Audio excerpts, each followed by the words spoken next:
Yo, what's up guys? You're back with your man TechNick, your go-to guy for videos on the latest tech. Now today it's about the latest tech once again, since the OnePlus 7 Pro just launched globally today to the consumer market. And unfortunately, I'm a consumer too. So it would really mean a lot to me if you guys could smash that subscribe button down below to get me sponsorship so that I can get these videos to you as soon as possible. So guys, we will be unboxing and giving some initial first impressions and review content on the wonderful OnePlus 7 Pro, as well as the little OnePlus 7 Pro official case that comes along with the phone here in China. These are both incredible products, especially the OnePlus 7 Pro here, guys. I have the 12 gigs of RAM, 256 gig version, the one right at the top there, and I've never gotten the best of any phone. The main reason I got this 12 gig version is because I really want to compare RAM management between 12 gigs of RAM, 8 gigs of RAM, and 6 gigs of RAM, so stay tuned for that video. I've been using the Accent 10 Pro recently as my daily driver since I got it last week Friday, and it has been an awesome phone to say the least. If anything, maybe even a OnePlus 7 Pro killer. Well, I managed to get the device today, and I'm really interested to see if the Accent 10 Pro can compete with one of the best smartphone companies in China.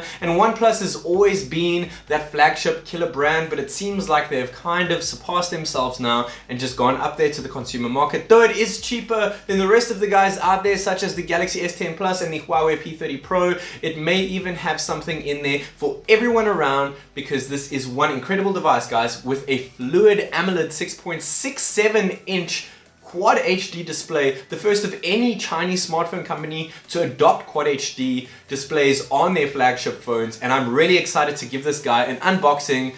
So without further ado, guys, let's go!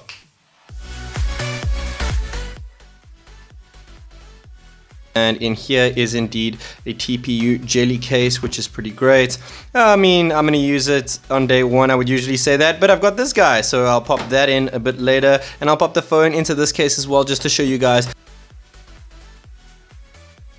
So here is the Type-C cable over here. I'm glad to see it is indeed still red, and I really like how OnePlus still include these little protective covers on top of the USB Type-C and A ports, which is really cool. Now the one thing to note with OnePlus over here that not many people are talking about is that OnePlus with their new UFS 3.0 speeds have now included USB 3.1 transfer speeds, which is a first for OnePlus since most Chinese branded phones still stick with USB 2.0 speeds. So popping that to the side as well, let's go ahead and check out this charging block over here. Now it is indeed absolutely massive, guys. This is OnePlus Warp Charge, so they have ditched the dash charge thing and brought the Warp Charge along with the McLaren Edition 6T, and this does indeed have 30 watts of charge, which is really cool to see. It is not exactly Huawei Supercharge with their 40 watt charging block, but 30 watts is pretty much the second best that there is out there, guys. So I'm really excited to bring you guys a full speed test on OnePlus 7 Pro, since the OnePlus 6T did super good with the dash charger, which was only 20 watts,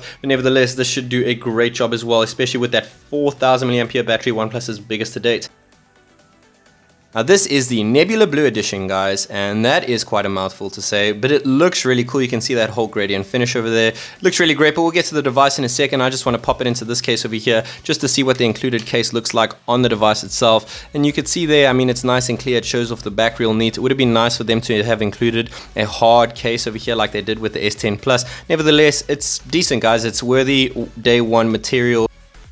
So here is one of the official cases, guys. You also get that chrome looking one and the more protective one, but I like the thin, slim, light ones with this like stone material feeling finish at the back here, and popping it onto the phone over here, it should just fit like a glove.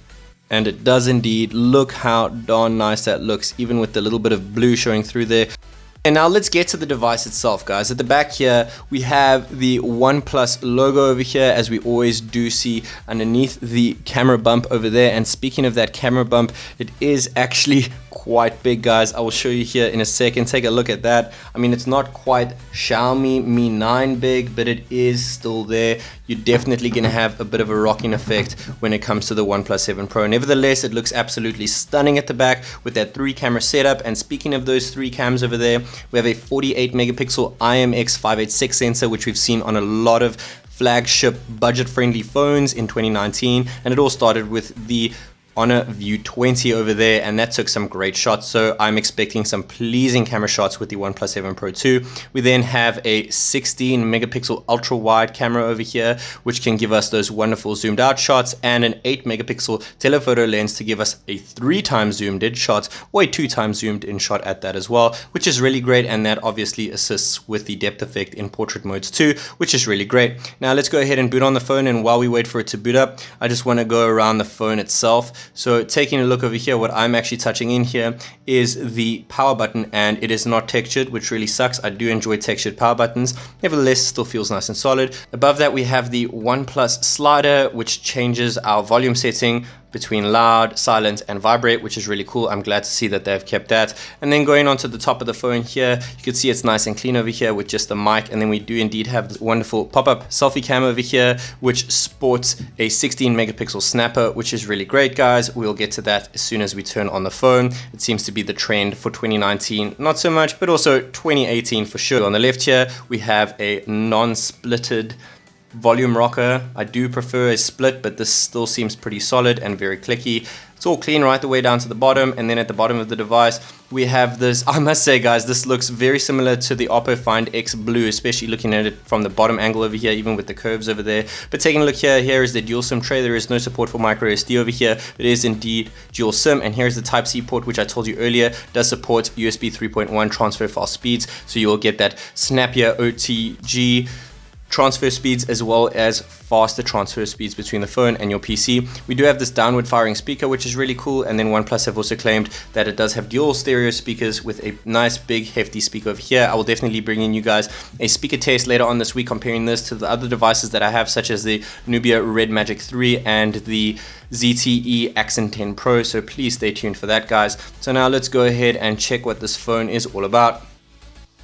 Okay guys, so we're going to go ahead and input the fingerprint over here. This is OnePlus's second iteration of their in-display fingerprint sensor. It is an optical one, not an ultrasonic one like we saw in the Samsung Galaxy S10 Plus. So let's go ahead and input that. Okay, done. Fingerprint enrolled. Setup complete, guys. Let's jump into the phone. And there it is. Look at that wonderful 6.67 inch display. And this is indeed a 90 Hz panel with Quad HD resolution, which is really great. There is the display maxed out, but you guys have said that it does kind of wash out what the phone actually looks like. So I'm going to go ahead and drop down that brightness so that you guys can see the phone for what it actually is, and it looks absolutely massive, guys. It is one mammoth phone, but honestly it just looks stunning with those curves. OnePlus's first iteration of curves on a phone, and I think they have done an incredible job here, guys. Okay, so let's go ahead and test out the fingerprint sensor over here. Okay guys, so let's find that wherever it may be. There it is. Okay, it is super snappy, guys. I don't know why I have to wake the screen before I can get to it, but nevertheless it is indeed there. Once I do double tap, I will get to that in the full review, guys, but it definitely feels more accurate, more consistent, and a lot faster than the OnePlus 6T's fingerprint sensor did. That was indeed their first iteration of it, so I am glad to see that it has improved, and it is doing great things here, guys, just like they did with the Huawei P30 Pro as well as the Accent 10 Pro, which have very snappy in-display fingerprint sensors. Face unlock under security and lock screen, which means that OnePlus have actually included face unlock for those of you guys who didn't know, just like me, through that pop-up mechanism. So let's go ahead and enroll our face dart over here. So let's go ahead and test that out. 3, 2, 1. Guys, that is ridiculously quick. That is even quicker than the Oppo Find X, though that did use 3D facial mapping, and this just uses the regular camera to use face unlock. But it's really cool that OnePlus have indeed kept this with the 7 Pro. So let's go ahead and take out the Accent 10 Pro, which also embeds facial recognition, though obviously there is no pop-up mechanism. I just want to see how much quicker a regular facial recognition actually is compared to the OnePlus, since it actually seems so darn fast. 3, 2, 1. Okay, it seems like just a millisecond quicker on the Accent, but I mean, if animations were off on the OnePlus and they are still on the Accent 10 Pro, I guess the OnePlus could actually be quicker in that regard. Nevertheless, it's still ridiculously quick, guys, and I'm actually so pleased with OnePlus that they have actually done this and that they have listened to their consumers, and their consumers have really said that they really do enjoy their facial recognition, and most people have been using OnePlus's facial recognition for years now, so it would have really sucked if they did remove it, but it's really awesome to see that OnePlus have actually kept this in their device, and it works incredibly fast and incredibly well. Okay, there we go. Let's jump into the photo and have a look at the detail. The detail's there, guys. It's pretty great. I think it's doing some wonders over there. And going into ultra wide over there, you can see that jumping between normal and ultra wide is quite cool. And then we can obviously use the ultra wide sensor as a bit of a macro snapper as well to get better detail in theory, but I'm not quite sure it's actually gonna do it that well. Nevertheless, here it is, and it is a bit Hong Kong over there, guys, but I'm sure I will get to all of these different effects in my full camera review of the phone itself. And there is of course the 3x optical zoom, which is really cool as well. Now what I want to see over here is this selfie cam, guys, and there it is, guys. As you see that, it's super quick. They said that it's one of the fastest out there, and you can actually see like a bit of an LED over there at the top of the screen, which is really cool. There's me, and the details look pretty great, guys. I must say it is definitely a top dog. You can pick up all the sweat on my head there. It's ridiculously hot in this room right now. Now I just want to go ahead and drop the phone to see if the camera, the selfie cam, actually retracts when detecting a drop. And it does indeed. That is really awesome, guys. As soon as it realizes that the phone is indeed free falling, it closes it up there, and going ahead and just doing the same thing with the phone flipped over. Let's give it a go.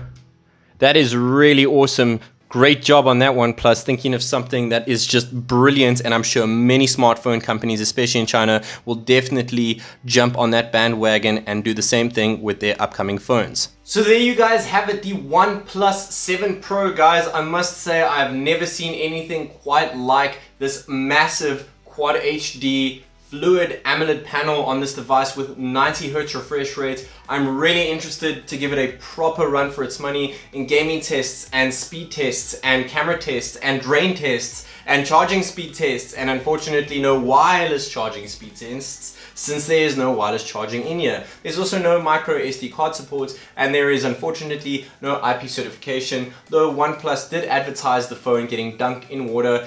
And with a pop-up camera, I mean, who's to say this is indeed waterproof? But let those other guys deal with it, guys, not you. And until I get sponsored, I won't be dunking this in water. It's too much of a gorgeous device. Look at that wonderful gradient back, guys. I'm really excited to get some proper in-depth content on this wonderful OnePlus 7 Pro here for you guys. It's just looks beautiful and it feels premium, but I must say it's a bit on the heavy side. But I'll get to all of this in the full review, guys. Thanks for watching, and I hope that you enjoyed watching this video as much as I did unboxing the OnePlus 7 Pro. Until next time, this is TechNick.